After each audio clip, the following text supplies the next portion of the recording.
Good afternoon, and thank you for joining this live planning committee, which is taking place in line with the revised government regulations. Please be aware that this meeting is being recorded. I'm Carolyn Sinclair, a Governance Services Officer. Firstly, I'm going to check that all attendees are here. Please can you confirm you're present when I call your name? Firstly, committee members, the Chair, Councillor Harvard. Present. Deputy Chair, Councillor Orlock. Present. Councillor Naim Akhtar. Present. Councillor Andrews. Present. Councillor Kelly. Councillor Mix. Present. Councillor Skinner. Present. Councillor Walsh. Present. Thank you. Officers present are Usha Patel of Governance Services, Clara Thompson, Committee Solicitor, and from Planning and Highways, Dean Ledden, Holika Bungra, Kurt Russell, Hannah Holt, Colin Whitehouse, Lisa Albrighton. There are registered speakers on both items on the agenda today. The speakers will be joining us at the appropriate time and will be invited to speak by the Chair. Their speeches will be timed in line with the public speaking scheme. May I remind everyone to please keep their microphones on mute and their cameras turned off unless you've been invited by the Chair to speak. Can members refrain from using the meeting chat facility unless they wish to raise a process matter or are requesting to speak? Invited speakers are asked not to use the chat facility, please. If you're referring to specific documents, please clearly state which document you're referring to and the page number. I will now hand you over to the Chair of the committee, Councillor Harvard. Thank you. Good afternoon, everybody. Welcome to the meeting. Thank you for coming.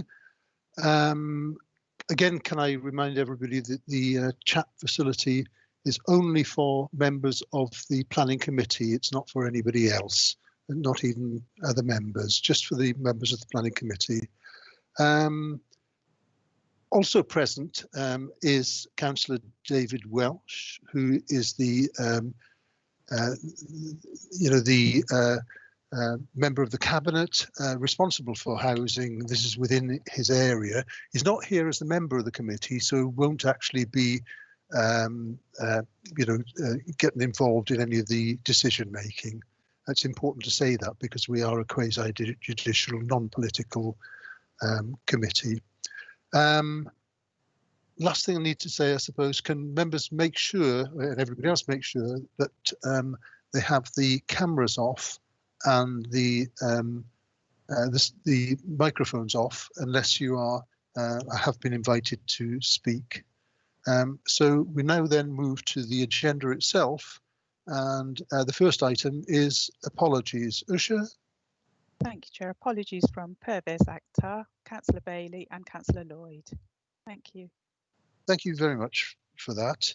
Then move to declarations of interest. Members, are there any declarations of interest? I hear none. So we then move on to item 3, again for members. Members, have you any declarations of contacts on planning applications to make? No, Chair. I see no hands up for that, so I'll take there are none. Item 4 then is minutes of the meetings, 2 meetings held, one on the 17th and the other on the 24th of September. Members, do you agree those minutes? Agreed. Agreed, Chair. Okay, Agreed, Chair. I hear lots of agreements and no disagreements, which is very good. So we'll then move on to item 5, late representations. I've certainly received the members. If you haven't received them, now's the time to say so. Yes, we have received, Chair. Okay, that's great. Then move then on to the first application, which is item 6. It's 72A St Margaret's Road. We have a petition on this, which is supported by Councillor Jim O'Boyle. We have the spokesperson, who is Paul Davis. We have the applicant, our own Jim Crawshaw. Can I just check that Councillor O'Boyle, Paul Davis and Jim Crawshaw are here? Jim O'Boyle, are you here? I'm here, Lindsley. Can you hear me? I can as ever, Lovely. Jim. I'm not going away. Would I ever ask you to, Jim? And Paul Davis, Paul, are you here?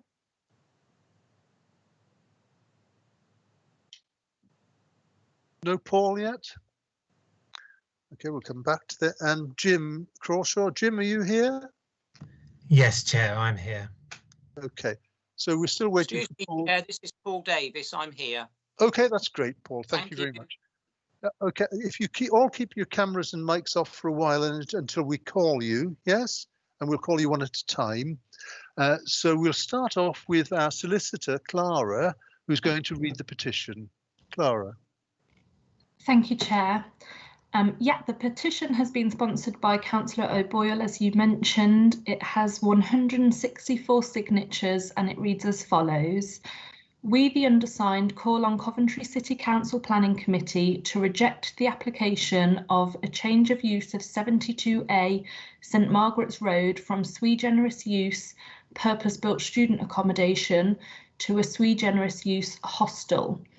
We already have a large proportion of similar multiple occupancy type properties in the media area, which has led to a diminution of local community being replaced with a transient population with the problems that brings.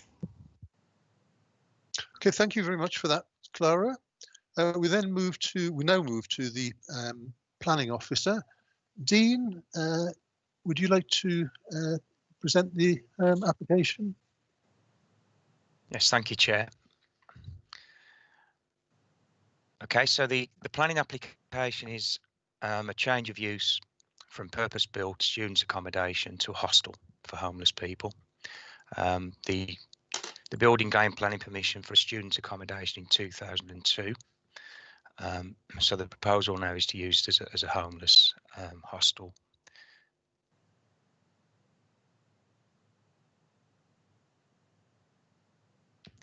Okay, the building itself is 3-storey. The main access to the building is from St Margaret Road. There's 2 access points to the building from there, but the main access is in that area, and a bit further along there's access to the kitchen. There's also a third route of access through to the rear yard, and it's gated, so you can actually walk along this walkway within the site and gain access through that gated to the back to the rear yard. This is just an image of the St Margaret Road elevation. So we've got the primary access there and the secondary access to the kitchen.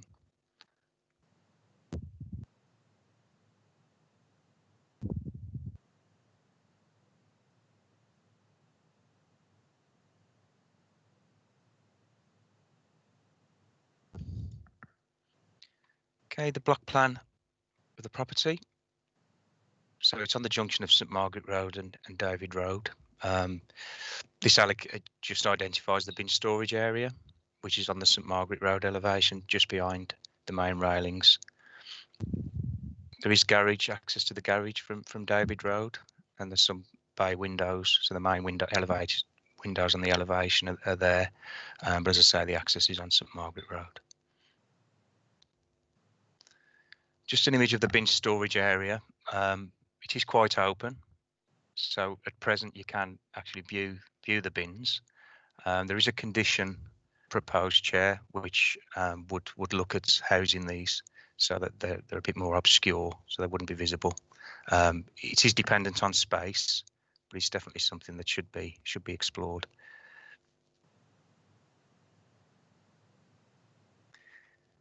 Initially, when the application came in, Chair, it was a 16-room proposal. It has been amended, so there's now an ancillary office at ground floor level, which would enable housing officers and security within office hours. So it has been reduced to 15 bed.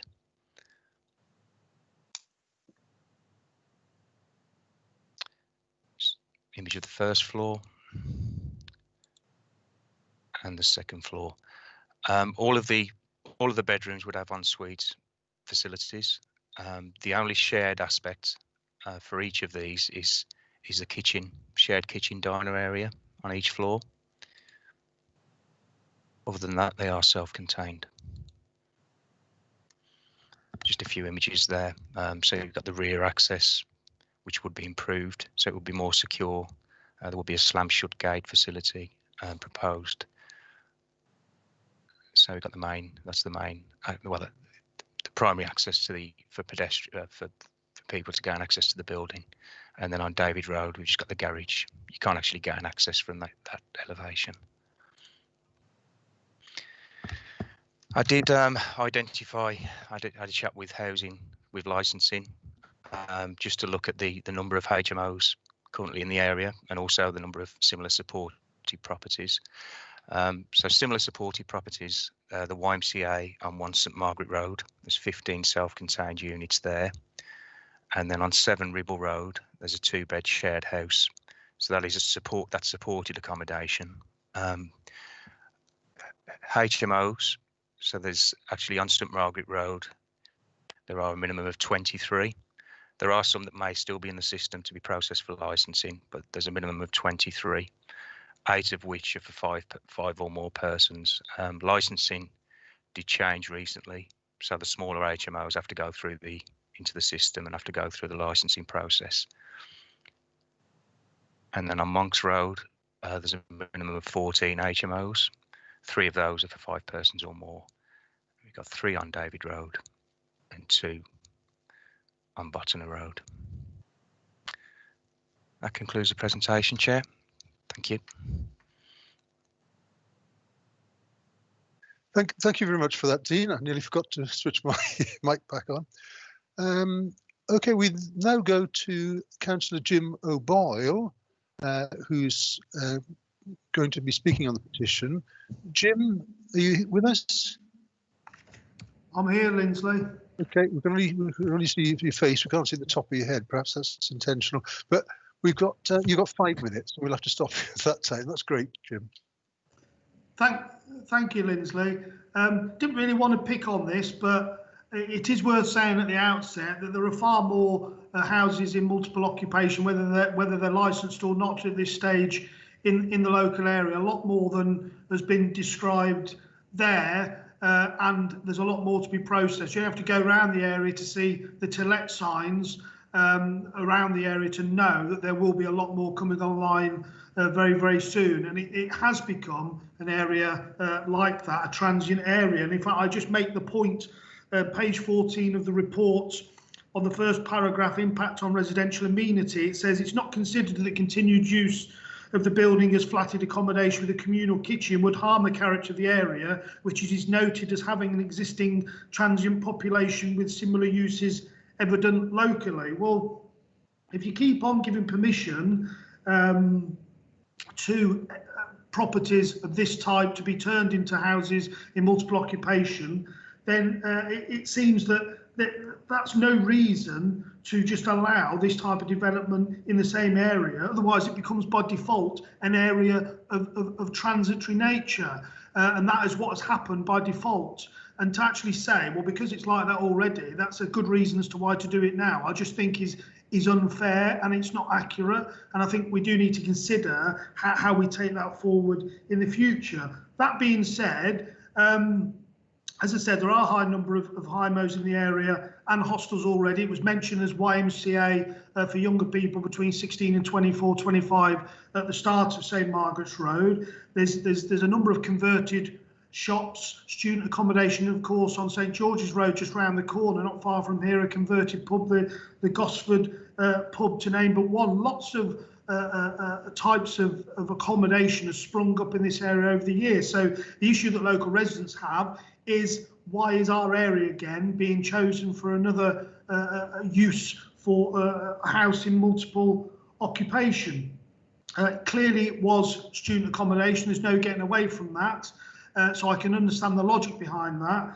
I know there's going to be another one soon on St Margaret's Road as well, so that is something that residents would be concerned about. And you'll hear from Paul Davis, the resident, in a short while. Suffice it to say that if the committee are minded to give planning permission for this change of use today. Would like to hear from housing officers that no residents who are going to be housed here have either drink or drug dependency. They're not going to be hanging around outside causing problems to local people, that workers who come on site, because there's only one parking space on the site, is not going to park in the local area because it's a residence parking scheme. We don't expect them to use a special dispensation from the council in order to use residence parking. Can we make sure that that doesn't happen? Whilst they put an office in the building now, and we're grateful for that, they're going to be there in the daytime. What about at night time? Because that's when issues are, because it's not a prison, people can come and go.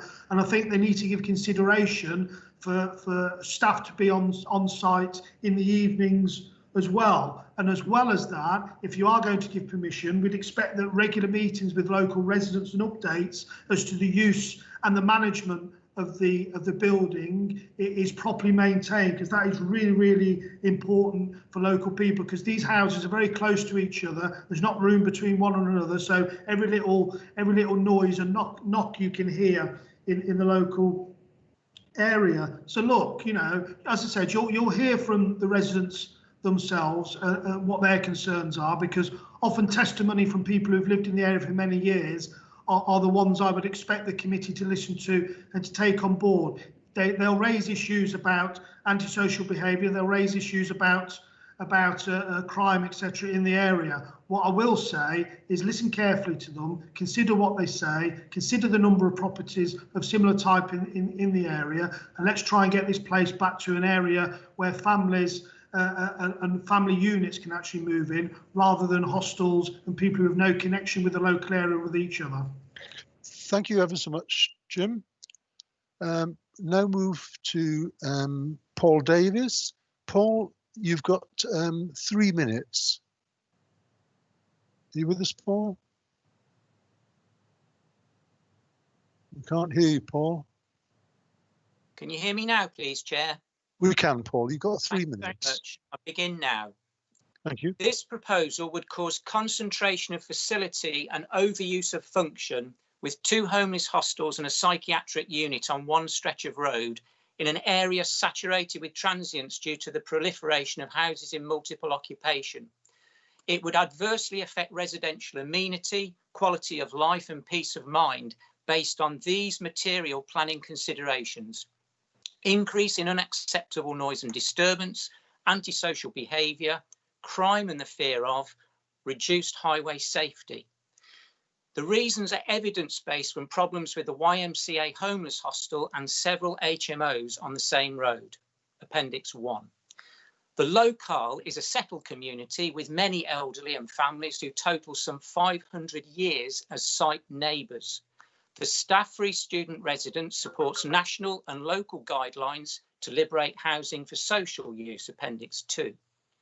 The hostel seeks to control by CCTV sent to another building 15 homeless, short-stay single adults aged 18 plus using shared kitchens. No security, commission support provider, level of council staff or risk assessments are defined. And the area has 3 schools and several nurseries, so acute safeguarding issues. There can be no equivalence between an unstaffed student residence and a secured and supported institution, hence the proposal contravenes local policy H11. HMOs will not be permitted where they materially harm amenities or occupiers of nearby properties and the appearance and character of a local area. The proposal contravenes NPPF section 56 on local needs assessment and NPPG on crime prevention, security measures, and cohesive and vibrant neighbourhoods. It contravenes local policy DS3 to improve economic and social conditions and DE1 on positive contribution to an area. Locally, HMOs are being used unannounced as bail hostels or for criminal purposes.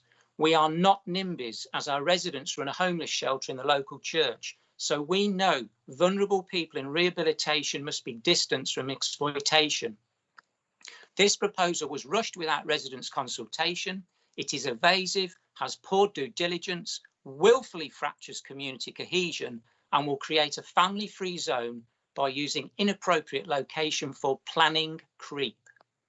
We believe that the local effects of council inaction on proliferation of HMOs and this contributing proposal contravene the Human Rights Act of 2010, Protocol 1, Articles 1 and 8 for peaceful enjoyment and right to respect for private and family life. This building should remain a student residence as intended. Please read residents' comments highlighted by Case Officer Dean Leedon. Thank you very much, Chair. Thank you very much, Paul. We now then move to the applicant, Jim Crawshaw, on behalf of the council. Jim, you have 5 minutes. You with us, Jim? Apologies, Chair. I am with you. I forgot to take off the mute button. That's okay. You've got 5 minutes. That's okay. Thank you, Chair. The council has a legal obligation to provide temporary accommodation for a range of different groups of people who approach us as homeless. This includes families, care leavers, old people, pregnant women, victims of domestic abuse, people with disabilities and people with other vulnerabilities. The council currently has approximately 250 single people accommodated in various types of temporary accommodation provision across the city. In March 2020, full council agreed to purchase a range of different accommodation for single people to be utilised as temporary accommodation. The key rationale for this approach is to ensure temporary accommodation is provided with a good level of housing related support, is financially beneficial for the council and therefore protects the public purse, is well managed and minimises the impact on local communities. Currently, some of the temporary accommodation that we use does not provide the housing related support that a number of people who are in accommodation require, and therefore a commissioned support provider would be utilised in this instance. And it is a priority for us to ensure that the most appropriate accommodation is provided so that people can then move on into permanent accommodation. The homelessness service at the council has consistently overspent due to the increased demand of the service over the previous few years. Although a range of initiatives have been brought in to reduce the cost, we are working on further initiatives to further reduce the spend. We have already opened 2 schemes for families that provide 147 units of temporary accommodation in the city, and we're actively purchasing properties for single people across the city. The planning officer has recommended the proposed development for approval and has assessed that the development is considered to be acceptable in principle and will not result in any significant impact upon neighbour amenity, highway safety, ecology or infrastructure, and is in accordance with a range of local plans and national planning policy. We are aware, of course, that a number of valid concerns regarding the proposed use of this building have been raised, and I would like to confirm the changes, if we receive planning consent, that we will implement due to those concerns. It was, as already stated, originally planned that all 16 rooms would be used as accommodation. One of these rooms will now be used as an office, and that will be staffed 9 till 5 Monday to Friday. There will be full CCTV coverage of the St Margaret Road and David Road elevations, including the entrances, the rear of the building, including the rear door. There will also be CCTV coverage of the internal corridors, stairwells and communal areas, including the kitchens, and this will be monitored 24 hours a day. Residents will have key fob access, and that will enable us to monitor movements into and out of the building. Residents will not be allowed visitors onto the premises. A secure gating scheme will be installed on the direct access to the rear garden from the street. The gate will be capable of being locked and secured at all times and will be key operated with a slam shut facility. On the remainder of the rear boundary to the street, a fence of a minimum of 1.8 metres in height with fixed panels will be installed with a trellis topping. We will commit to provide local residents with a telephone number where they can contact a member of staff if issues arise outside of office hours that wouldn't warrant contacting the police. If antisocial behaviour of a serious nature occurs and there's evidence, residents will be evicted from the building, and this will be made very clear to them through the signing up process for moving into the accommodation, and also set out clearly within the rules of occupancy of the building. I would like to take this opportunity to reassure people that we are absolutely committed to providing a high quality, supportive environment that minimises the impact on local residents and the wider community. Thank you. Thank you very much, Jim. We now move back then to the planning officer. Dean, is there anything you want to say in response to the comments that have been made? No, Chair, there's nothing to add. Okay, thank you. Thank you for that, Dean. Okay, I've got two speakers so far. Start off with Naeem. Councillor Akhtar. Thank you, Chair. I'm quite surprised, to be honest, that this application is in front of the committee and the ward councillor representing petition against it. It would have been better if when the site was purchased, the ward councillor was consulted properly. We are not against the homeless people, but we have seen during the last 10 years, I would say, that any purpose-built homeless accommodation in the city is been built or approved in St. Michael's, and I believe that St. Michael's ward is disproportionately treated in that sense. I mean, in this day and age, we just only provide a shelter to these homeless people, especially the one I'm talking about, the one who are in complex need, Chair, the people who got substance misuse or alcohol problem or mental health issues. And just providing a shelter is not good enough. These people are vulnerable, and as a society, we have a responsibility to provide them proper support so that those people can come out from those problems. And providing them just a shelter is not good enough, as I said earlier. We've seen the problem in our ward. We've got two big hostels in our ward, namely Gateway and Salvation Armies are just on the border of St. Michael Ward within the Foldsall Ward. We got other small hostels in our ward too, and we have got a lot of problems coming out from these hostels, especially the one occupied by the people who need more help and support.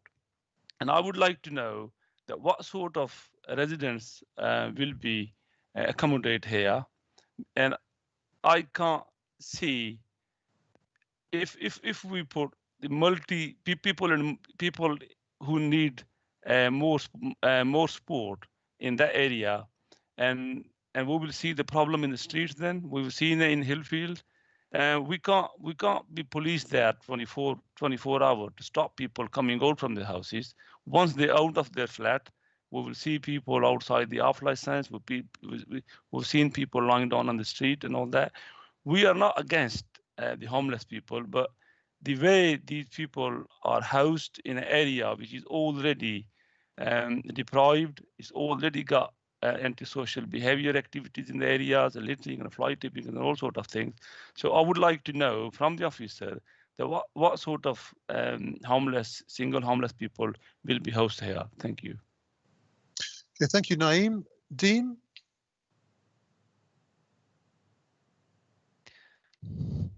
Thank you, Chair. We did ask the question in terms of the type of homeless people who would be present. I think it was kept broad intentionally.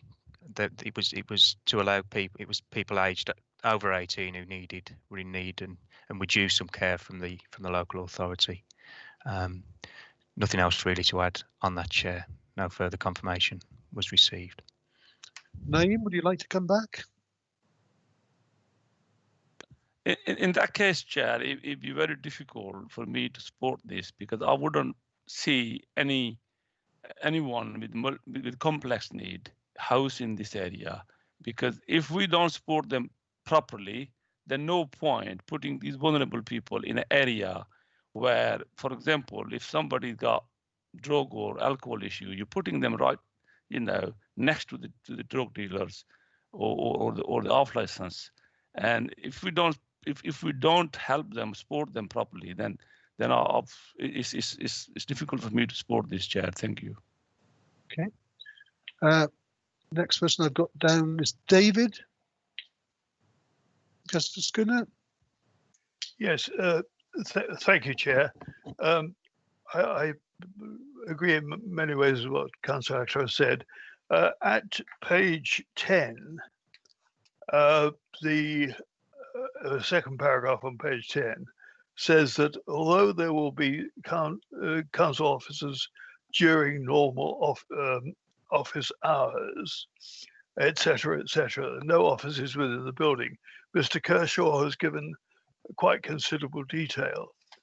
But is there any possibility, because of the delicacy of this whole proposal, is there any possibility that an appropriate council officer could be there 24/7? Okay, Dean, I'll give you to answer that, because obviously you've been in consultation with the officers.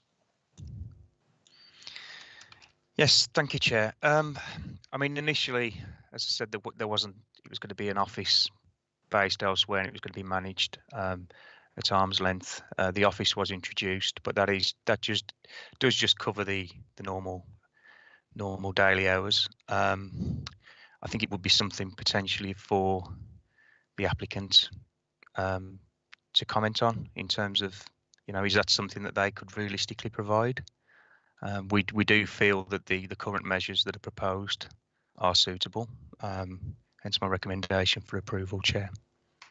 Okay, we have heard also that there are cameras on the outsides and in the kitchen and the corridors and so forth, so presumably that would be viewable by the officers who return in the mornings.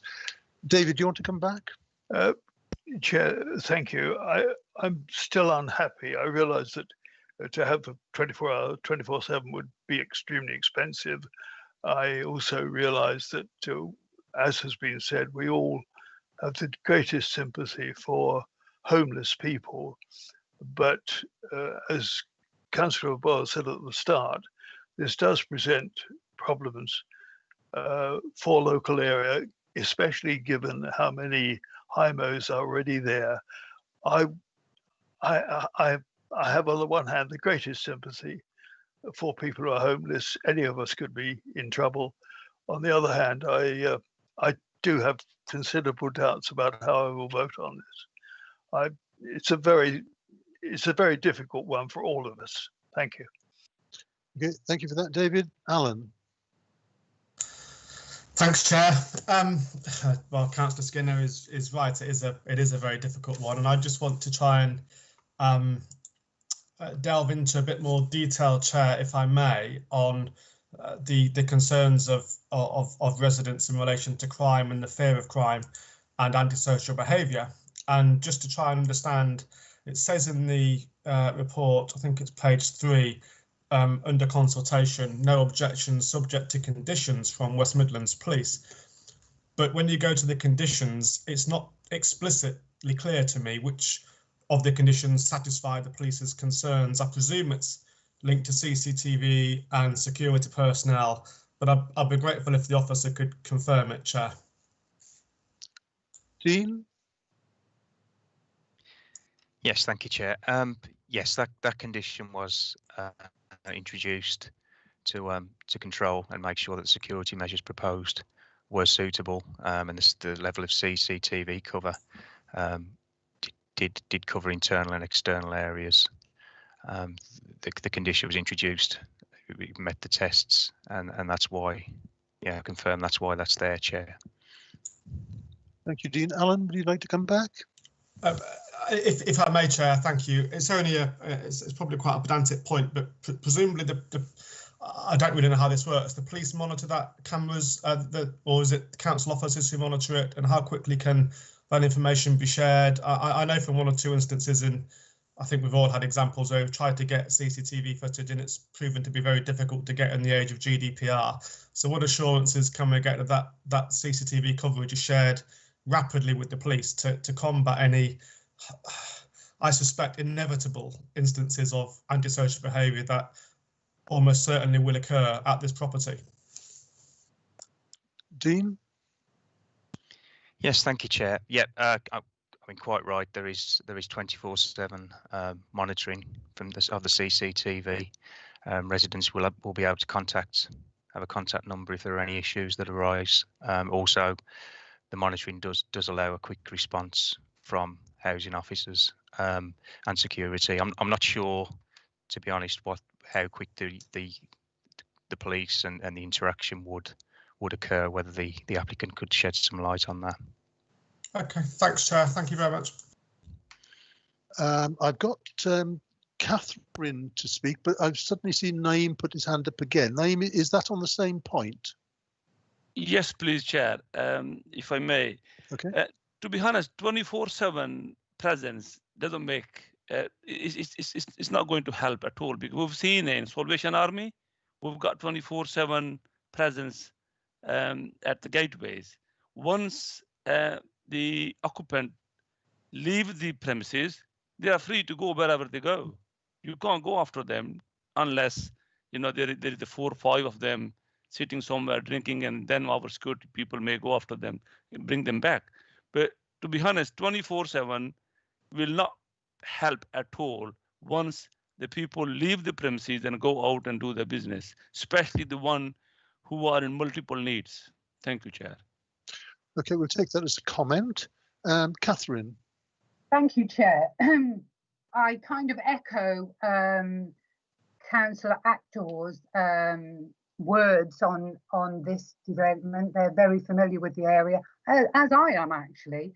These are vulnerable persons, and this is purpose-built student accommodation. They were young people who were put into a purpose-built place where they could mix in the kitchens. These are going to be all strangers. So where are they going to be going during the day? Sitting in their bedrooms or going in a small kitchen diner? I don't believe this is the right accommodation. I also would like to know why there was no consultation, as was referenced earlier, with residents. And I don't think if I was a resident, to be honest, Chair, I would like to be given a phone number to contact the council, the police, or anyone, you know, if there was anything going down. There's obviously police concerns because they state it on page 15. And I do also believe that the CCTV cameras, they're not going to prevent things, they're just going to capture things. And I don't feel, you know, and considering that the office was only put in it as an afterthought, I don't believe this is right for the vulnerable people that we have a statutory right to take care of, but we also have a statutory right to take care of our residents, Chair. So I would like an answer as to why there was no consultation with residents. Okay, thank you for that, Catherine. I do look at the paragraph you mentioned about the police there, although they do say that they are satisfied that the proposed condition will result in the building being suitably managed. But Dean, consultation and so forth? Yes, thank you, Chair. I believe the council is referring to consultation before the planning application took place. If that is the case, then we encourage that. We encourage as much consultation as possible, but we can't really, well, we can't enforce it under the current legislation. At the time of the application, we consulted, we went above and beyond the requirements in terms of neighbour notification, Chair. Catherine, would you like to come back? Yes, thank you. I don't think that's really acceptable for the residents that will be living around here. We know that we need to take care of the homeless people, but you don't even have the information well, you've just said that there's a broad spectrum of people will go into this accommodation. I don't think if I was a resident, I would feel that that would be, you know, that would calm my fears, but that's just my opinion, Chair. Okay, thank you very much for that, Catherine. Seamus. Thank you very much, Chair. Page 11, the comments are awaited from the West Midlands Fire Service. But I take it now that there's been no nothing coming back from the fire service, whether the place is safe for the people that's going to be there. Dean? Yes, thank you, Chair. Yeah, I mean, West Midlands Fire Service commented and said because there were no significant internal alterations as a result of this proposal, it's not something they would normally formally comment on, Chair. Okay, well, presumably they're satisfied then, Dean. Yes, Chair, I would say so, yeah. Seamus, would you like to come back? No, thank you. I'll just get in contact with the fire service to find out okay. my fears. Thank you, Chair. Cheers, Seamus. Randia. Thank you, Chair. So my points are as follows, Chair. We know that across the city we have a desperate need for more accommodation for those who don't have homes, those we label as homeless. So that's my starting point. Second point is that at this committee, we should be guided by those matters that are of material consideration, in the same way we would do with any other application. I know there's a lot of emotion around the issue around homelessness and assumptions we make about what flows from that, possibly in terms of antisocial behaviour, etc., etc.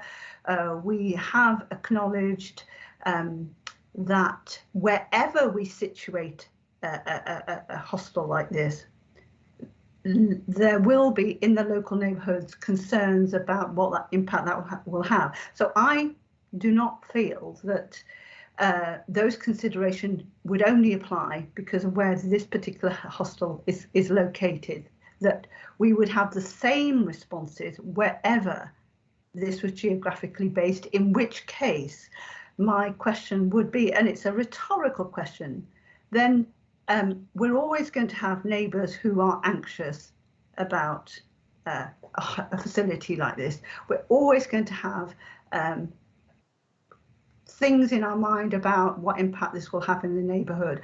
So if you like, in that case, we'd never approve a facility like this. So I therefore go back to putting aside any of this kind of emotional responses one might have to this type of application, to say, okay, of all the concerns we have, which of those are material, which of those fall within planning guidelines, and those are the ones that I'm minded to take account of. And the other general point is that we rely on our officers to give us well-informed advice, and that's what I'm judging, if you like, my position on, that I take the information that the officers have given us, I take what they've said about all the checks that they will have needed to have thought about in terms of safety and security and all of that.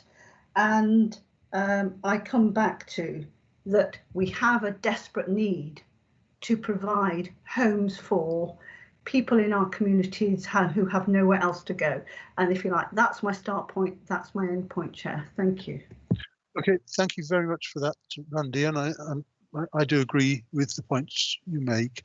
I did have Jim put his hand up, but Jim, I must say that we don't allow applicants to come back, even though I'm sure you'd make good points and so forth, in the same way as we don't allow you know, sort of people who are speaking against to come back. So this is purely for the members of the committee. I see no more hands up from the committee, so here is where we go to the decision. And I'm going to start on the list, you know, as it is before me. and start off with Naeem. Are you for the recommendation or against the recommendation, Naeem? Against, Chair. Alan, for Chair. For, Chair. Okay. Randir? For, Chair. Catherine? Against, Chair. David?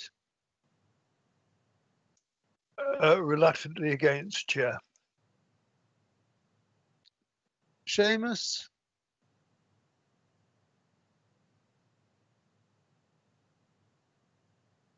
Sorry, against, Chair. Okay. And that comes to me, I think, and I am for. There are no other councillors here that I've missed. Let me just check that. There are no other councillors here. And so we have 1, 2, 3, 1, 2, 3, 4, and 1, 2, 3, 4 against. Is that correct? That's correct, Chair. And as a result of that, we do need reasons from those persons who were against. I've tried to make a note of a couple of the points. I think that that would be very helpful if you could come up with some of those points. I think. Yeah. I've taken security. And Dean, I don't know if you kind of gathered anything else while we were talking, or the members were talking. Yes, I think the other thing that came out of the discussions there was the impact upon the community in the area in general, so the area context. Yes, sorry, yeah, I've got that written down too. So if councillors want to expand on that in any way, that would be helpful. Yeah, well, what I was going to say, members who voted against, happy that those issues, security and impact on the community, cover what you suggested, or are there other points you want to make? And I see Naeem, you've got your hand up. Yes, Chair. The first one is antisocial behaviour, crime or fear of crime, and there is no adequate support available for those who will be housed in that premises. Thank you for that, Naeem. David, I see your hand up. Yes, Chair. I think Naeem has covered this in a way. I have the two concerns. One is the effect on the local residents, as Councillor O'Boyle has spelt out. But there is equally the concern for the poor people who may, for no fault of their own, live in these premises. I would be happier to vote for, I would have been happier to vote for, had there been someone qualified full-time there. So the reason I voted against was a mixture, A, concern for the local people, B, concern for the people themselves, because as Councillor Alec has said, we have a duty to care. And I voted against because I think, with the greatest respect to the planning officers, that this proposal falls down on both counts. Thank you, Chair. Seamus? Thank you, Chair. My argument is again with the fire service and the problems we'll be having with our residents, the people we put in there, that they're going to be very vulnerable, and I'm very concerned and disturbed to think that the fire service hasn't been out to check the place over. This is our council building. We need to check out to make sure it's safe for the people that's going to be living there. Catherine?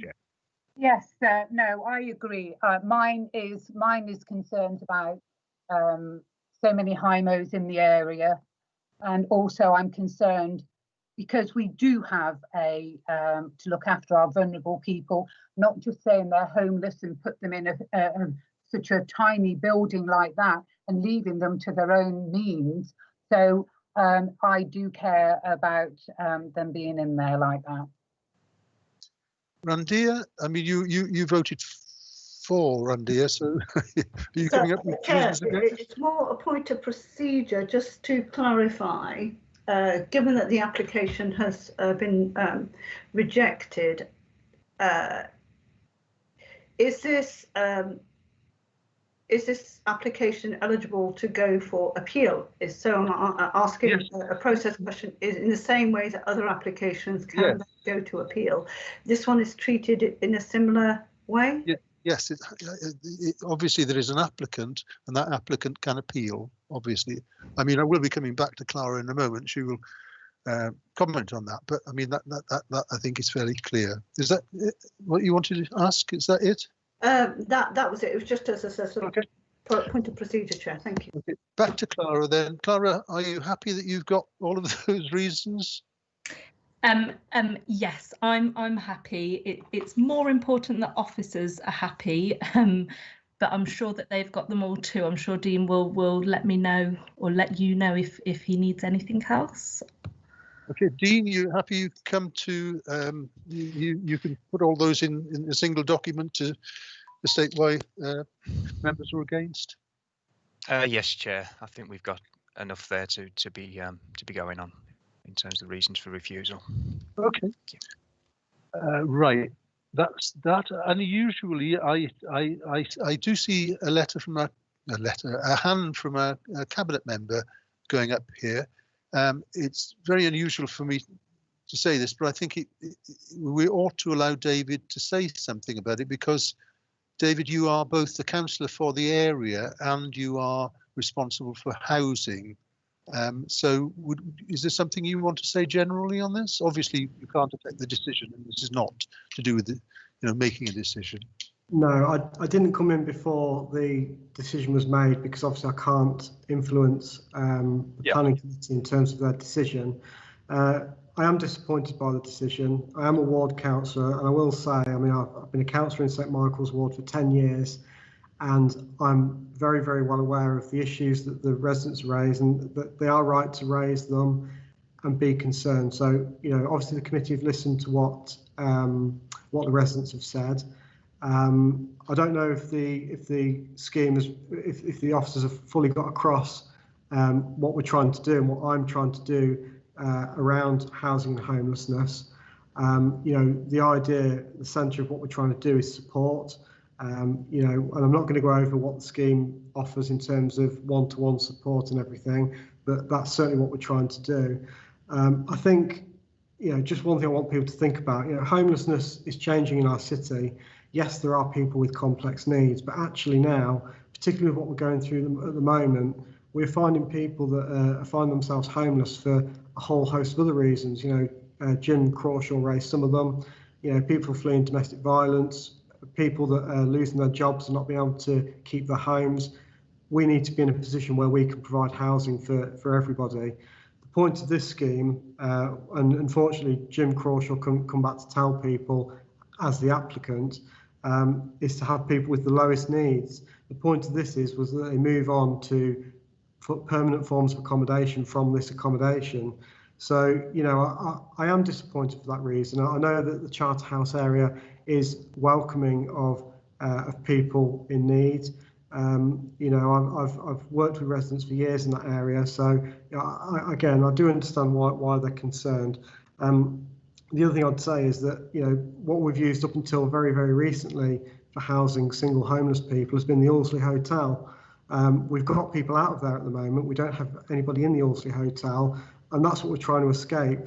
If people think we're supporting homeless people in the Aldersley Hotel sufficiently, then they're mistaken, and we're trying to change that. So we'll look at what the committee have said. We'll have to look at our proposals and see what we can do in terms of providing people that find themselves homeless going forward. But thank you for letting me make the comments, Chair. That's okay, David. Yes. Okay. So, Randir, I presume that your hand is up from beforehand. Is that right? No, it was a new attempt to come in, Chair, if you feel it's appropriate. It depends what you've got to say. I think it probably is better that we don't comment on this, because I'm presuming that this will go to appeal, but I'm presuming that. But it's up to you. So just a tiny observation, Chair. Some of the information that we have now heard would have responded to some of the questions that colleagues asked. So that was my just general observation, that it was helpful to have the Cabinet member clarify those points. And I think some of that clarity almost would have been welcome at the front end. So it's just to sort of thank our colleague and to say his contribution was helpful, and a pity that some of that information we didn't perhaps hear as clearly at the front end when the application was being introduced. Thank you, Chair. No more comment on that. Okay, I do see that point, and of course it isn't our decision about who decides. Well, it isn't who decides to speak, but if people wish to speak at the front end, they can. You know, but they only have to apply to do so, and we, well, under the rules we have, that would have been allowed. But there you go. So that is all. That is done. That's been turned down, and we now go on to the next application. Thank you so much for those who came. Thank you, Jim. Thank you, Paul. Thank you, our officer, Jim, too, and also thank you, David, for those comments. We now move then on to the next item, which is item 7, and that is 93B Bennett's Road South. And we have on that one, we've got one registered speaker, and that is Councillor Glenn Williams. We also have the applicant, Salma Salim. Are you both with us? Glenn, are you with us? I'm here, Mr. Chairman. Salim, are you with us? Yes, Chairman, I'm here. Okay. Right, so that's great. So if you keep your cameras and microphones off for a while, whilst we go to the planning officer, and that is Halika. Halika, do you want to present the application? Yes, thank you, Chair. Good afternoon to everybody today. I'm here to present the application for 93B Bennett's Road South. If I can just move forward to that part.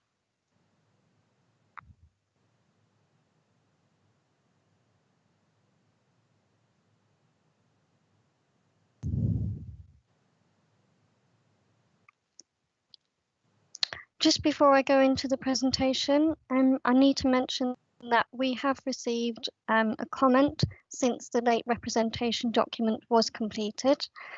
This was from an objector, and they raised the following issues.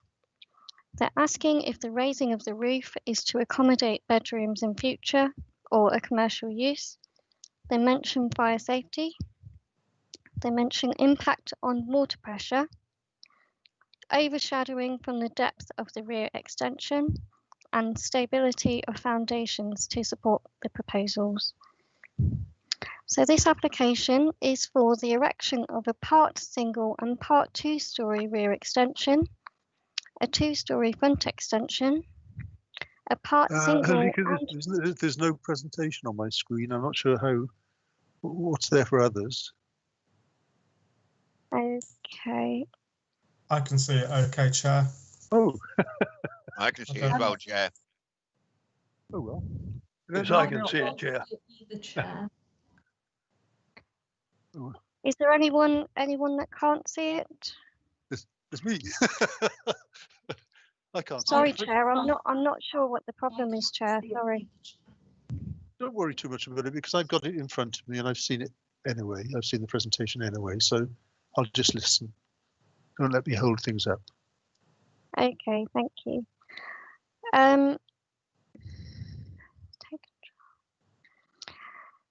So the application is for the erection of part single story and part 2-story rear extension, 2-story front extension, a part single and part 2-story side extension, and the raising of the existing main roof. The application property is a residential detached dwelling at 93B Bennetts Road South, located to the west side of the street. It is in the Arden landscape, but obviously in a very urban area, established in its character. There is quite a mix in terms of the street scene, which is mainly residential. If you go further south, you've got the Texaco Garage, Sandpits Lane, and the hotel further along. Just to show everybody the street scene, this is the application property number 93B, 93A to the left-hand side, and 93C to the right. On the left-hand side, there are a number of individual properties, quite large, also detached. As you can see, there's a number of different styles, with this one directly to the left and these further along. To the right-hand side, there is a set of 7 properties which are the same as the application property. They are set on an outward stagger. They all have garages that come out at the front. And then further along again, there are more styles there. Across the road, we find semi-detached properties, which are quite simple in style. The property itself is almost nearly in its original form. So there's the main detached property with the garage coming out at the front. But there is a single-story extension which is in the process of being built, and it has stopped just during the time that the application goes through the planning process for further works. It's worth noting that it's currently up to having been built at wall level, and there's no roof added at this point, and so the plans reflect that. It also is interesting to note that the garage of the neighbour is set in front of this, and that's what the shadow line is showing here. In terms of the current accommodation, it is a family dwelling with a lounge, dining room, kitchen, and 3 bedrooms and family bathroom upstairs. In terms of what's proposed, a number of extensions are proposed. So we have all of this is proposed to add to the family accommodation, so that there will be 5 bedrooms, a family bathroom downstairs, a family bathroom upstairs, and 5 bedrooms with 2 en-suites. The extensions proposed are a first floor side extension above the single story which is being built, and that's here on the plans. We have asked the applicant to add a hipped roof to the aspect that will remain single story to limit the impact to the neighbour. They're also proposing a single story rear extension shown here and a first floor extension above. And the single story is to 5.5 metres and the first floor to 3.5, reduced at the officer request to limit impact. And there's also a 2-story front extension proposed in place of the current garage, which will be removed, and it will be 1.5 metres in depth, which is just over half of the current depth of the garage and slightly wider. There is also proposed the raising of the ridge height by 0.4 metres, which has been reduced again by officer request in order to be in keeping with the street scene. In terms of the proposal, the assessment, in terms of design, it's important to note that the application does meet all of our planning policies and our extending your home guidelines. Beginning with the side extension, it is set down from the ridge and it is subservient to the main property, and given the stagger forward of the property next door, it will not cause terracing. The rear extensions are quite large, which we acknowledge, but they have pitched roofs at first floor, which is normally required, and also at ground floor. In terms of the two-storey front extension, again, this does change the character of the property from what it is currently. However, given the large individual properties to the left-hand side along the street, it won't be out of context, and it's not considered to harm the group because it sits at the end of the group rather than somewhere in the middle where the uniformity would have been affected.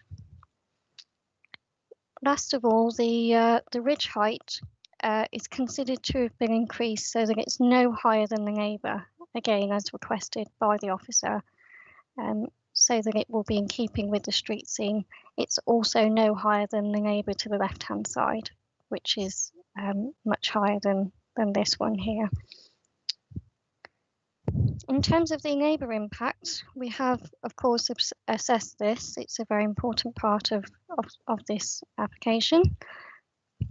We have, as I've mentioned, ensured that the 45-degree angle is not breached by any of the extensions proposed.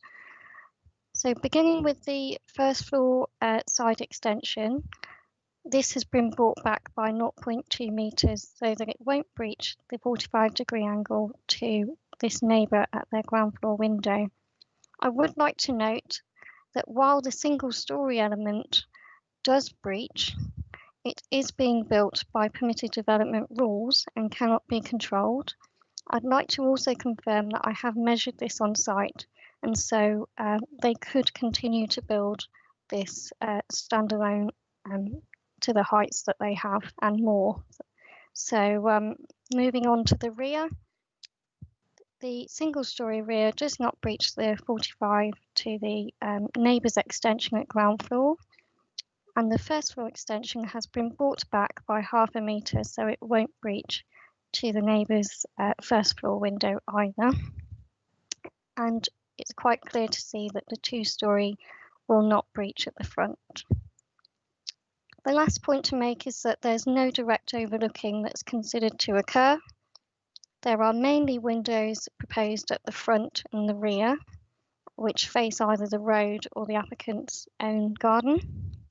The only two side windows proposed at first floor are the two bathroom windows here, and they are proposed to be and will be conditioned to be obscure glazed so that overlooking cannot directly occur. That's the end of my presentation, Chair, and I'm happy to answer any questions. Thank you very much for that, Alika. I'm now looking for Councillor Williams. So it's up to you. Are you with us again? I am, Mr. Chairman. Okay, you've got 5 minutes, Glenn, from now. Thank you, Mr. Chairman. I am here to support local residents by opposing this application. And if I may start by giving a very brief summary of recent goings on here, members will note that an application was withdrawn last year because it was a massive rear extension, firmly in breach of the 45-degree angle, and officers were about to refuse it. So they withdrew it. And then building work for the side extension, ground floor, then started during lockdown. And I also know that the police visited the owner on at least 2 occasions because of COVID breaches. And then this application was submitted, which originally asked for 7 bedrooms, 2 of which would be in the loft.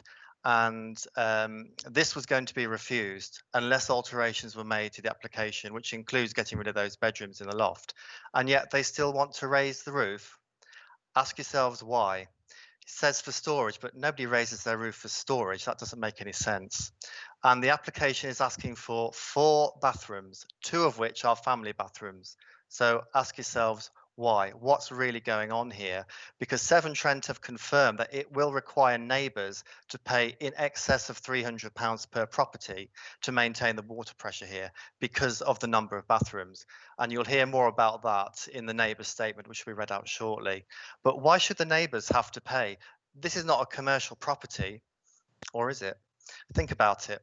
Now, Alika says that the effect on water pressure is not a material planning consideration, but I refer the committee to our local plan policy DE1, paragraph 3, point P, which says development should minimise adverse impact on important natural resources. Well, you can't get more important than water. So this would breach our policy DE1. Mr. Chairman, the report talks about the ancient Arden in a rather dismissive and misleading way, because point of fact, this row of houses leads to vast open countryside, and the rear of the properties is open countryside too. Forget the fact developers want 3,000 houses here, that's for another day. Now, I've checked the boundary of the ancient Arden. As Halika says, this is in the ancient Arden landscape, and the rear of the properties on this side of Bennett's Road South overlooking the ancient Arden, and it's arguably the rear extensions which are the problematic ones. I mean, you could live with the front, but the back is massive overdevelopment, and so the ancient Arden policies are relevant. Mr. Chairman, may I turn to the 45-degree angle? Because the original application had a number of breaches, and this amended version has the first floor rear extension right up to the 45-degree line to 93C. And the ground floor side extension is in breach of the 45 degrees from 93A. Yet Halika has dismissed this in the report because she says this extension was built with permitted development. Let me explain something to you.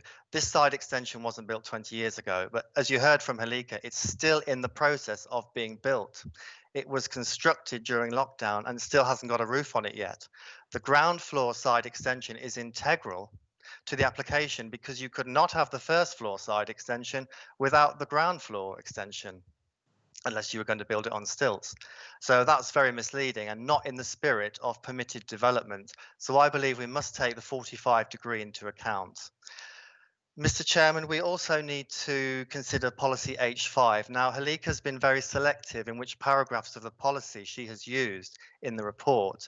And H5 says that housing stock should be renovated to meet local housing needs. Now, I don't know of any local housing needs that require 7 bedrooms and 4 bathrooms. Now, H5 also says that demolition and redevelopment will be supported where existing stock does not meet housing needs. So in actual fact, if the application were to come in to knock the house down and build a new one, that would be more in line with our local plan because you can get something more appropriate with a blank canvas than having to work around the existing house.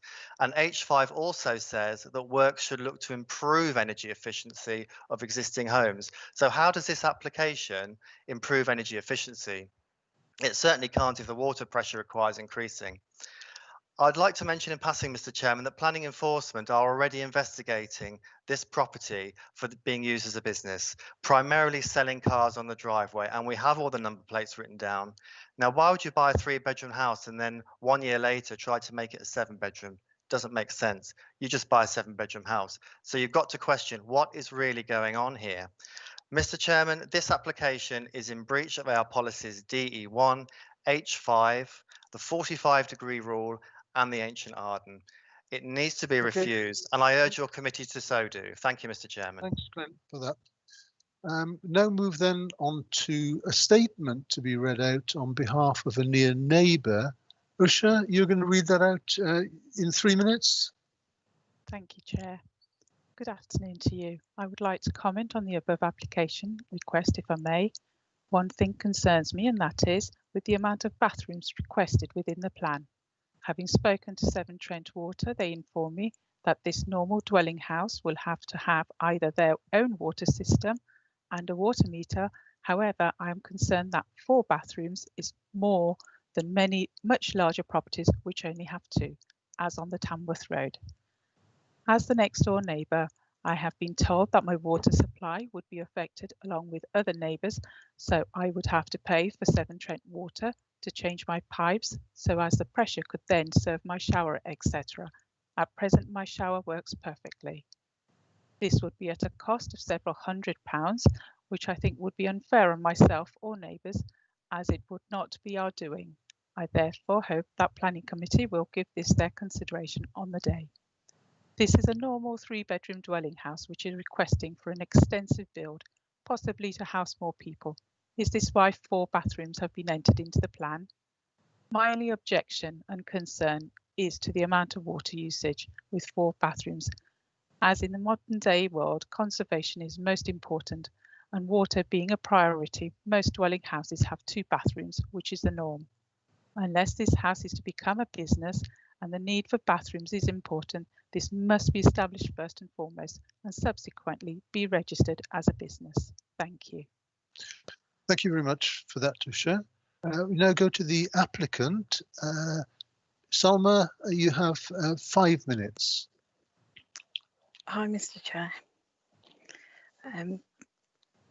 To Mr. Chairperson and elected members, thank you for this opportunity to say a few words in support of our planning application.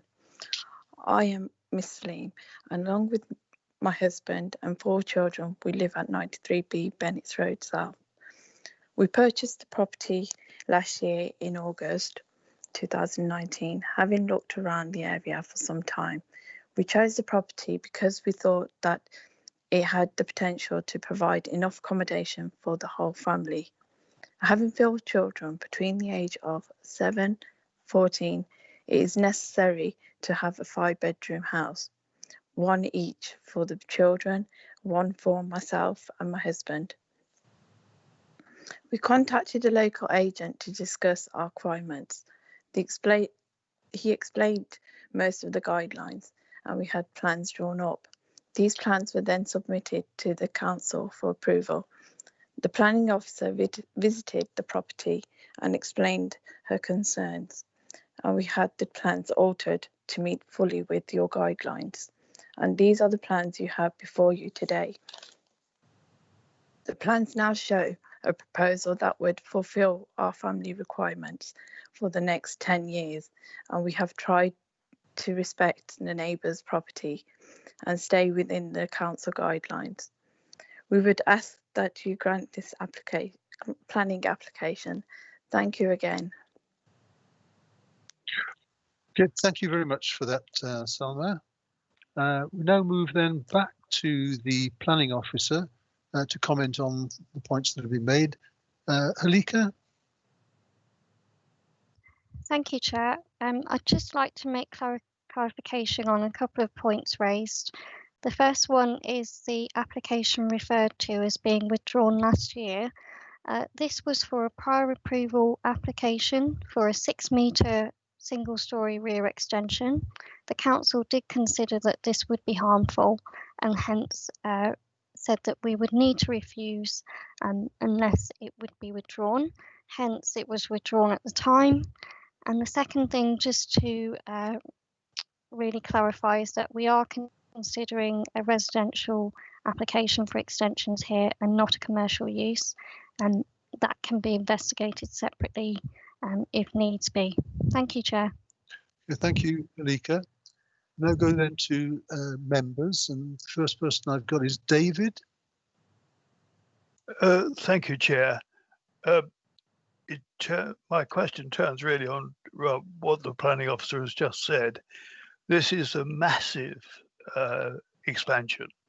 Mrs. Salim says it's necessary because it's a large family, and that's understandable. But Councillor, oh my goodness, the councillor who's just spoken, when Councillor Williams suggested that business had been undertaken.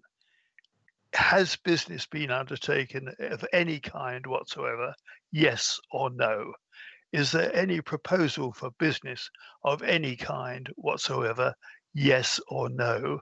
If this were given permission, will the applicant be required to sign a document, legal document, yes or no, that there will be no business of any kind undertaken? Thank you, Chair. Thank you very much for that. And we go back to Halika and possibly to Clara on that. Halika? Thank you, Chair. Just to confirm that the alleged use of the property for commercial uses is being investigated separately, but is not a consideration as part of this application, which is just for the extensions to this residential dwelling for residential purpose. Thank you, Chair. Okay. And Clara doesn't want to come in, so that's no problem. David, do you want to come back on that? Thank you, Chair. I'm grateful to the planning officer for that comment, but with the greatest respect, it still doesn't answer the specific question. If this goes ahead, if this is given permission, will Mrs. Salim and her family give a written guaranteed legal guarantee that there will be no business undertaken of any kind whatsoever at any time in the future? It's a simple yes or no. Will that requirement be imposed? Yes or no? Thank you, Chair. Any officer want to comment on that? Thank you, Chair. This would not be a requirement because what they are applying for is residential.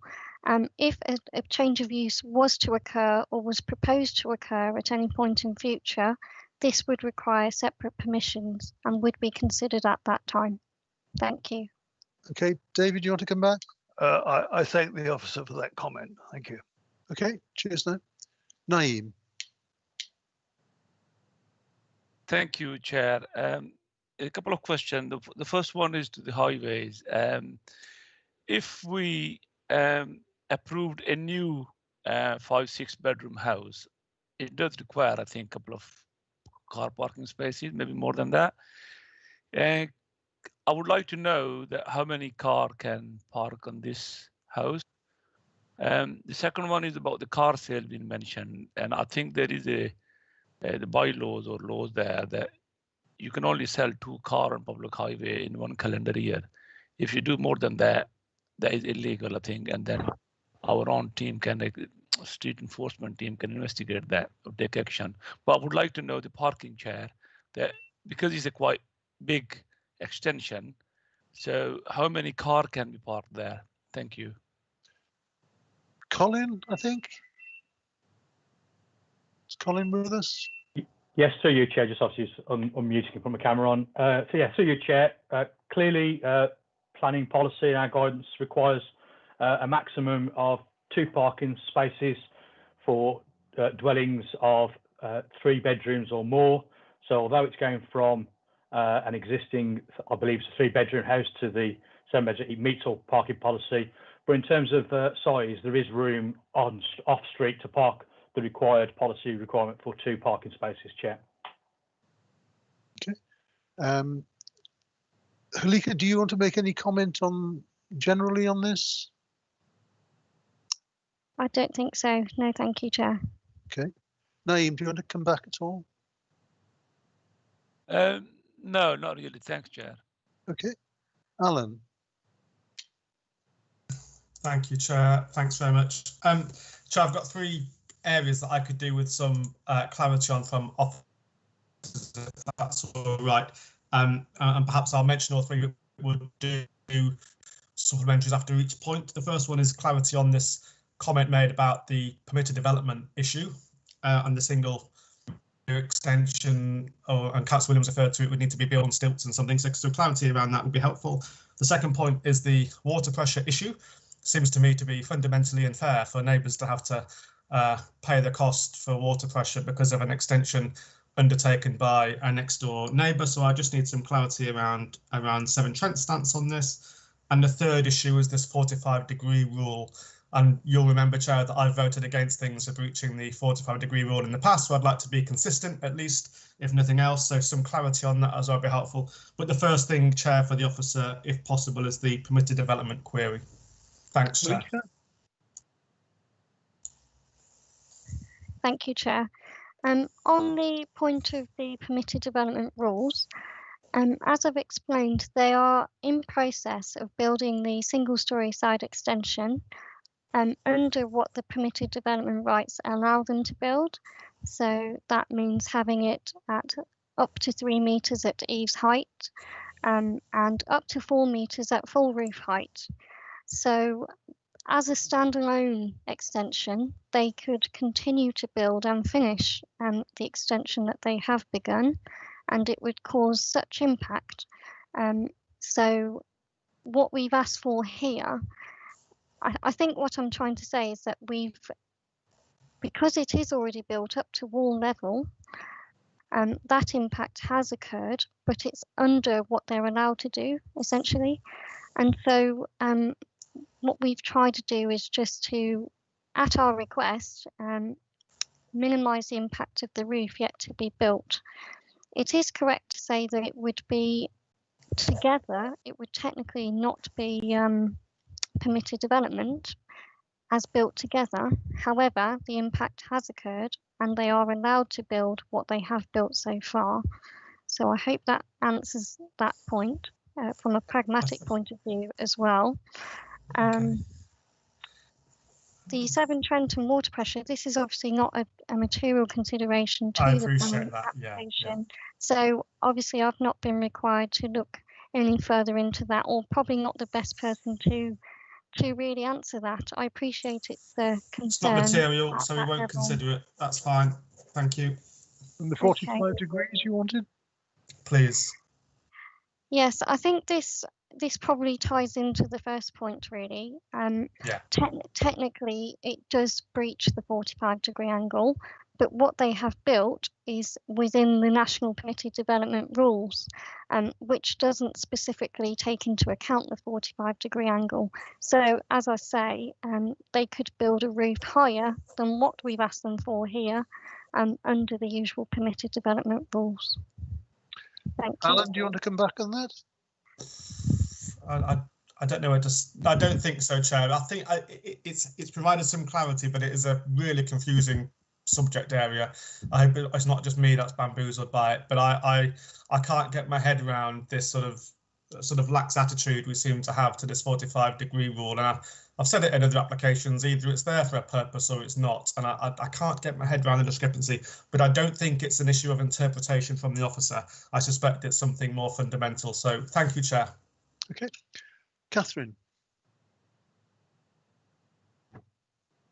Yes, thank you, Chair. One of my concerns was obviously about the water, but also the DD1, the minimise adverse impact on important natural resources. I'm still a bit concerned about that. It is a very large development, and I can understand the applicant wanting more room for children. I was one of 7 in a 3-bed house, so we do understand those things. But I'm like a little bit like Councillor Andrews with this 45-degree permitted development.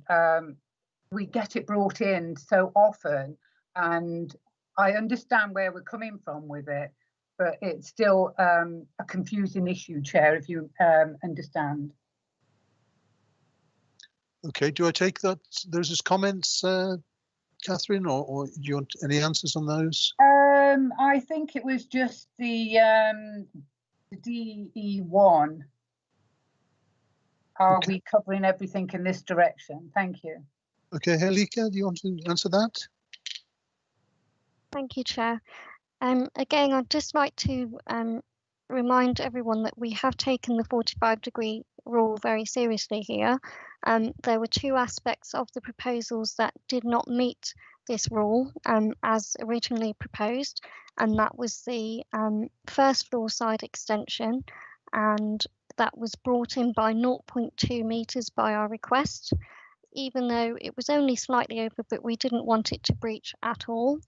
And the first floor rear extension, which was 4 metres to begin, but now has been brought back to 3.5. We have to be fair, and these guidelines are there so that we have an objective way of measuring this, and we are satisfied that these extensions do meet that. But yes, the single-storey side extension is allowed as built by permitted development rules. Thank you, Chair. Catherine, do you want to come back at all? Yeah, it's still a grey area, but I am a little bit concerned that the DE1, we minimise adverse impact on important natural resources, and surely water is. Although it isn't a planning, we do build it into into our local plan about national resources. And I still think that's a little bit of a grey area about the water pressure and using resources. Okay, I take that's yeah, comment. that's a comment. Sorry, Chair.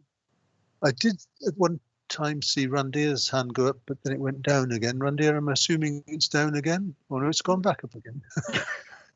Apologies, Chair. I was kind of allowing other colleagues to come in first. My,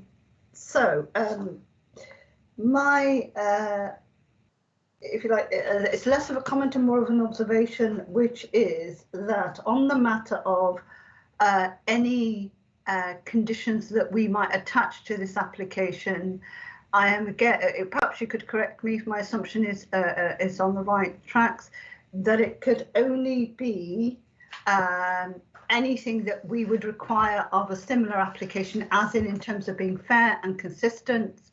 And I have not known us to ever ask for any other applicant to take to sign a legal undertaking to comply with any conditions. So I'm taking that we wouldn't want to go there with this applicant, whatever we decide to do with it. And secondly, on the issue of water pressure, again, that's a new one to me. I don't seem to have, I don't seem to remember us ever talking about water pressure impact on neighbouring properties with any other house that's either building an extension or where there's multiple occupancy. So again, that's a new one to me. My question flowing from that to the relevant officer would be, what procedurally are we obliged to take into account with regards to the impact of any proposal to build and its impact on neighbouring homes in terms of water pressure? I only ask this, Chair, because it's a new one to me, and I want to make sure that I kind of understand exactly what our scope as a committee is around matters of this type. Thank you, Chair. Okay, thank you, Randir. Correct me if I'm wrong, Clara, but this one is one for you.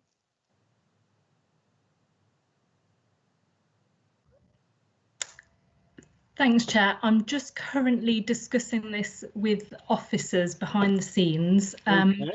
So if there's any other conversations to be had, that would be helpful. Sorry, Okay. to give us a little bit of time. Okay, okay. I see no other hands going up. Are there any that need to go up? Otherwise, we've got a little tiny wait whilst the discussion takes place. I'm sure it won't be that long. You know, normally when we're in full committee, we can see these discussions. Chair, whilst we've got this bit of a sort of gap, okay, I wouldn't. Thank you, Chair. I wonder if Halika might just talk me through again the 45 degree thing, because I don't think I quite got my head around it. I'm really sorry. I feel really stupid asking the question, but if you don't ask me, you just answer. I haven't quite got my head around it, Halika. I do apologise. Halika. That's no problem. I think the permitted development rules can be a bit confusing at times. It's worth noting that they stand alone essentially. They don't sit with our planning policies, and not as Coventry City Council or any council for that matter. So there are basic rules that the applicants can abide by in order to build up extensions without permission. And so it has rules such as how far out it can go from the side, how high it can be, and things like that. And that's what I'm saying that it complies with as it's been built so far. And if it were to be completed as a single-storey side extension. So it does technically breach the 45-degree rule if we were to measure it, as we can see on the screen now. However, because it is subject to overriding rules almost as a standalone extension, the fact that if they were to complete that as a single-storey extension, nobody would be able to enforce against the fact that it breaches that rule. It doesn't come into the national rules. So I don't know if that helps So at is all. it? So am I Are you right? clear, are you clear now, Alan? Nearly, Chair. Thanks. It feels like I'm back in primary school. I do apologise. So Halika, am I right in saying that if they had done this as one application, we could have taken the 45-degree rule into account as an actual breach, not a technical one? And because it's being done as a separate entity, we can't take it into account. Is that broadly correct, or am I still completely wrong?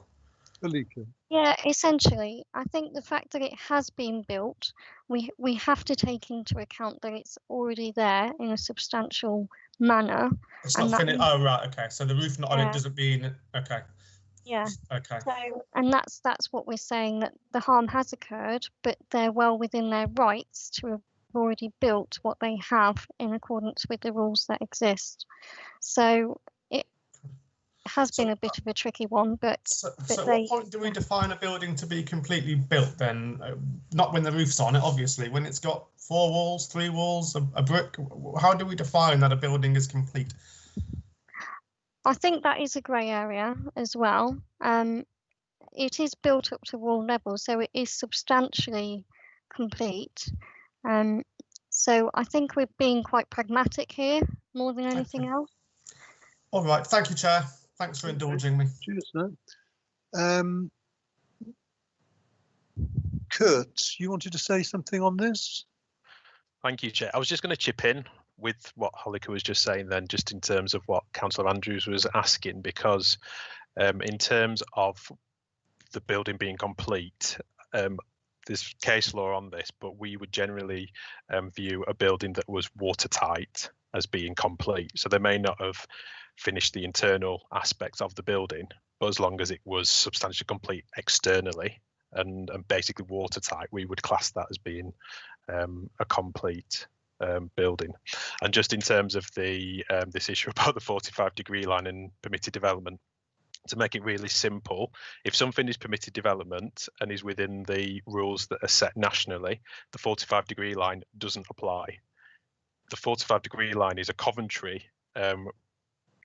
guidance that we have set within our house extension guidelines for when we have a planning application for a householder, and that allows us to balance the needs of the occupant in terms of their extension with any potential harm that would be caused to a neighbour, and that's where the 45-degree line comes from, and that's where infringing that line either is or isn't acceptable. But where something is permitted development, if it falls within those national rules that are set for England, the 45-degree line doesn't apply.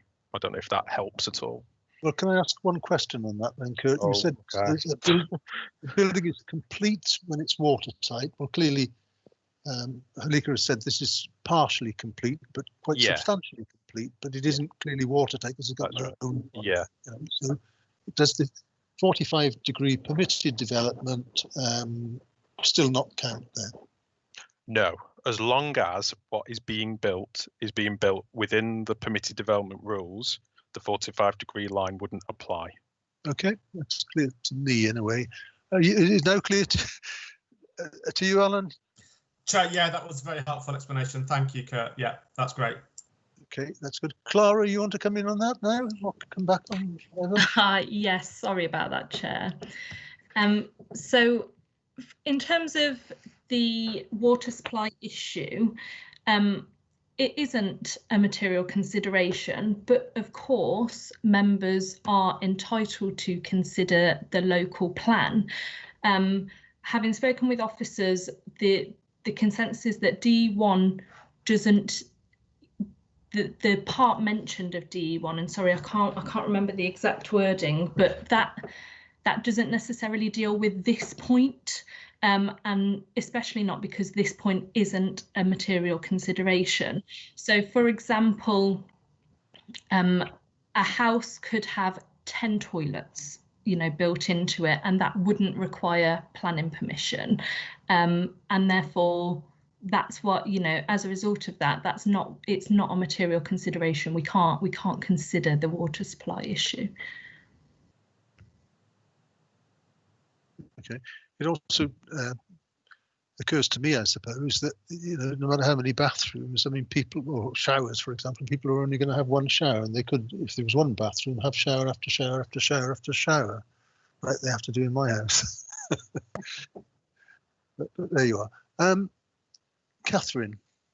Thank you, Chair, for allowing me to come back.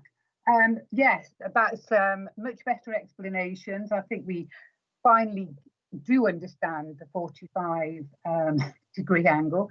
And thank you for explaining, Clara, about the water and, minimising our local resources. And thank you, Chair, for allowing us as Planning Committee, well, myself, for being able to ask these questions and therefore giving others a chance to hear the answers and they'll get a clearer picture. That's more or less what I wanted to say, Chair. Very well, thank you very much for that, Catherine. That's what planning's for, isn't it? So that the questions can be asked by members. It would be wholly wrong not to allow that. So hopefully we do allow enough of it.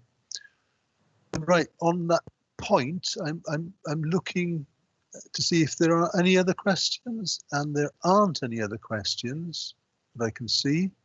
And so therefore we now come to the decision, and the recommendation is that planning permission be granted subject to the conditions listed within. So if I could start with Naeem. For, Chair. Alan. Against, Chair. Randia. For, Chair. Catherine. For, Chair. David. Against, Chair. Seamus. For, Chair. And I will be for as well. So that's 1, 2, 3, 4, 5 for and 2 against. So therefore that recommendation is carried. So that's that. There are no outstanding issues, but in terms of any other business, there is some other business actually, which is very unusual, I know, and it appears, and I was made aware of this the other day, that Colin is going to be leaving us and going to be joining, I think, Transport for West Midlands, which I think is a shame. Because I've certainly enjoyed having Colin at the meetings. We've had some nice little sword fences over the time, and he's always been an extremely pleasant officer and a very nice officer. Colin, I shall miss you. I don't know whether any other members wish to say anything. And Alan, yes, you want to say something. Yeah, thank you, Chair. Coventry's loss is the Combined Authority's gain. Colin, you won't be escaping me quite, because as many will know that I work at the Combined Authority. I do. So no doubt I yes, will, yes. When COVID subsides, we will bump into each other. So congratulations and good luck for the future. Naeem.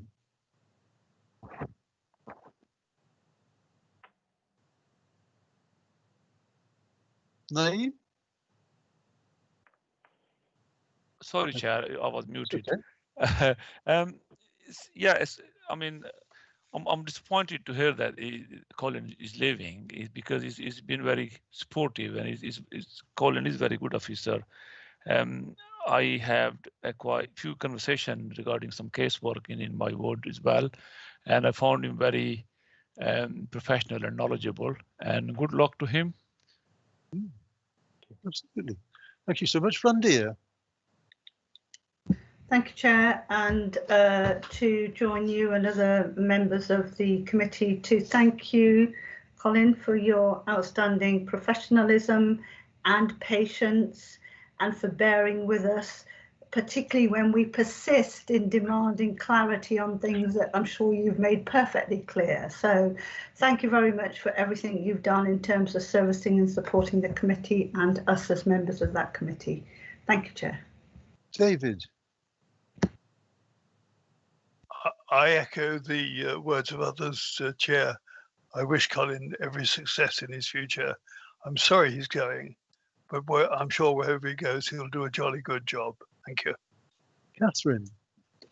Yes, well, that's sorry to see you go, Colin. Always full of information and set us on the right track.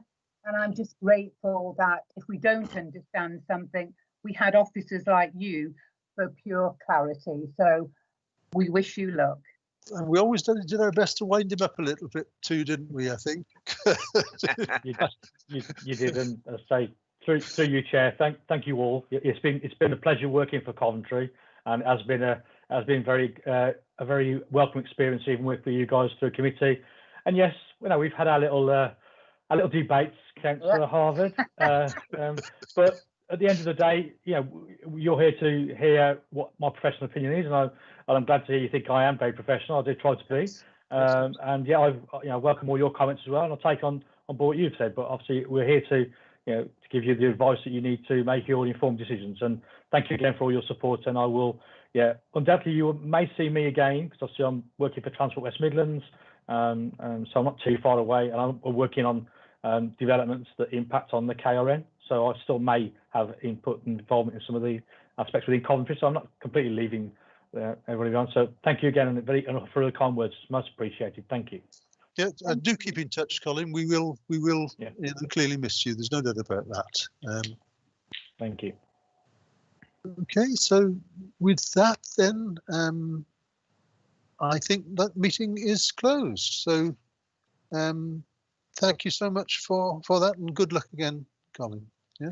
Thank you. Thank you very much.